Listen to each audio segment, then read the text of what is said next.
Muy buenos días, apreciados amigos y hermanos. Hoy es domingo 14 de marzo y estamos listos para estudiar la lección con cada uno de ustedes. Una nueva semana para estudiar de la palabra de Dios, para crecer, para alimentarnos cada vez más. Y sabemos que el Señor hasta este momento nos ha acompañado y nos ha guiado durante todo este libro hermoso. Así que vamos a continuar con este estudio. Con ustedes, Stephanie Franco y Eric Colón. Bienvenidos.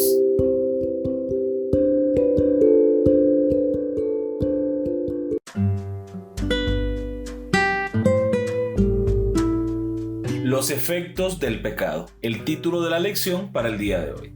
En Isaías capítulo 58, versículo 3, el pueblo le preguntó a Dios: ¿por qué dicen ayunamos y no hiciste caso? ¿Humillamos nuestras almas y no te diste por entendido? En cambio, Isaías 59:1 sugiere otra pregunta, algo así como: ¿por qué pedimos que la mano del Señor nos salve, pero Él no nos salva? ¿Por qué clamamos a Él, pero Él no escucha? Isaías responde que Dios es capaz de salvar y escuchar.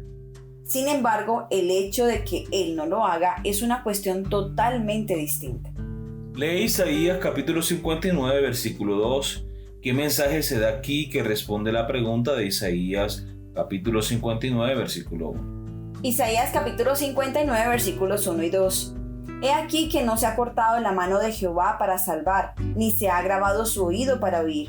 Pero vuestras iniquidades han hecho división entre vosotros y vuestro Dios, y vuestros pecados han hecho ocultar de vosotros su rostro para no oír. Como podemos notar aquí en estas citas bíblicas, no es que Dios no quiera salvar, no es que Dios no quiera escuchar, que Él no pueda hacerlo, no es nada de eso, sino que Isaías está aclarándole al pueblo que debido a su pecado no pueden recibir la bendición de Dios, pero porque ellos no lo aceptan, porque ellos rechazan a Dios. El mismo pecador, en el momento en que peca, en el momento en que está alejado de Dios para poder pecar, está rechazando las palabras de ayuda de parte de nuestro Dios, porque Él siempre está allí, Él siempre nos ofrece la mano, Él siempre se extiende a alcanzarnos, pero nosotros los pecadores, cuando estamos en medio de nuestros pecados, nos alejamos de Él. Sí, amor, no podemos pretender recibir las bendiciones de Dios cuando nosotros estamos yendo en contra de su voluntad, haciendo cosas que evidentemente a Dios no le agrada. Y eso sucede hoy también. Queremos recibir la bendición de Dios, pero no queremos hacer un compromiso con Él. Dios ha dicho cuál es su voluntad en su palabra y nosotros la pasamos por alto. Hacemos caso omiso a los principios de la palabra de Dios y aún así queremos recibir sus bendiciones, queremos recibir su poder, queremos recibir su Santo Espíritu, queremos recibir y recibir, pero no estamos dispuestos a dar lo que Él nos pide, que entreguemos nuestro corazón a Él y que sigamos sus caminos. Dios decide ignorar a su pueblo, no porque ese sea su deseo, sino porque vuestras iniquidades han hecho división entre vosotros y vuestro Dios, como está en Isaías capítulo 59, versículo 2.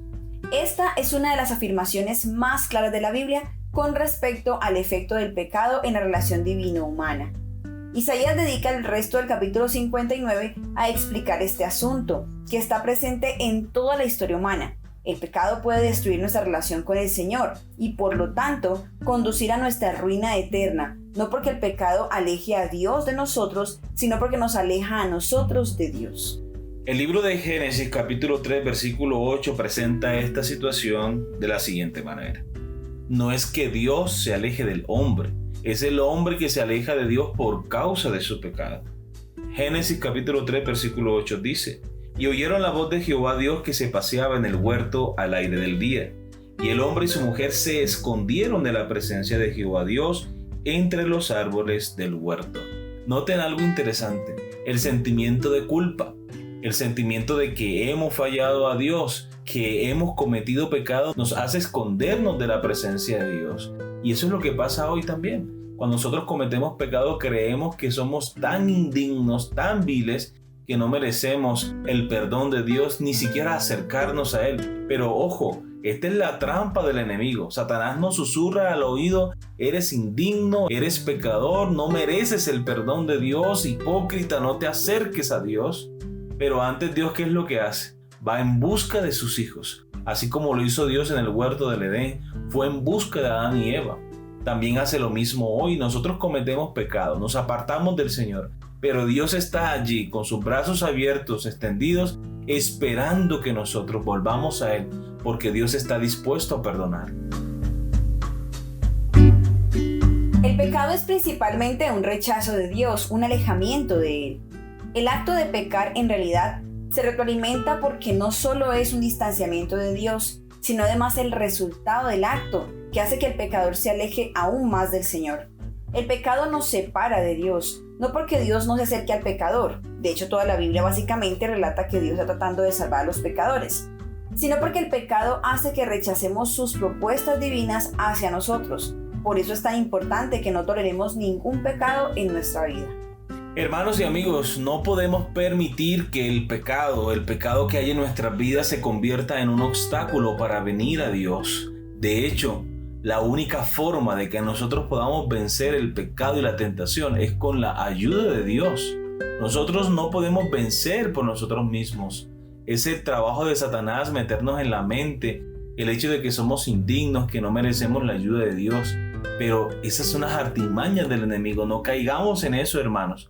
Y te digo a ti, amigo o amiga, es posible que en estos momentos estemos pasando, ¿cierto?, por una situación de pecado, una situación que nos aparta del Señor.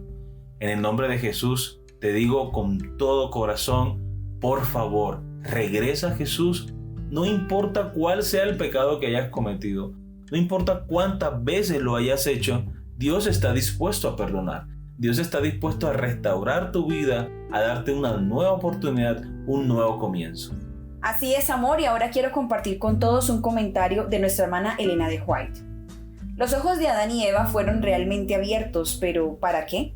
Para ver su propia vergüenza y ruina, para comprender que el ropaje de luz celestial que los había protegido ya no los rodeaba como una salvaguardia. Sus ojos se abrieron para ver que su desnudez era el fruto de la transgresión. Cuando oyeron a Dios en el jardín, se ocultaron de Él, porque anticipaban aquello que antes de su caída no habían conocido, la condenación de Dios. Después de la caída, Cristo se convirtió en el instructor de Adán. Actuó en lugar de Dios para con la humanidad, salvando a la raza de la muerte inmediata. Tomó sobre sí el oficio de mediador. A Adán y Eva se les concedió un tiempo de prueba para volver a su lealtad, y en ese plan se abarcó a toda su posteridad. Sin la expiación del Hijo de Dios, no podría haber habido comunicación de bendición o salvación de Dios al hombre. Dios estaba celoso por el honor de su ley. La transgresión de la misma había causado una terrible separación entre Dios y el hombre. A Adán, en su inocencia, se le otorgaba comunión directa, libre y feliz con su Hacedor. Después de su transgresión, Dios se comunicaría con el hombre solo mediante Cristo y los ángeles. Conflicto y valor, página 20. Muy bien, amigos y hermanos, hemos llegado al final de la lección para el día de hoy. Espero que haya sido de gran bendición para ustedes como lo ha sido para nosotros. Y recuerden nuestra cita para el día de mañana con una nueva lección. Que Dios te bendiga.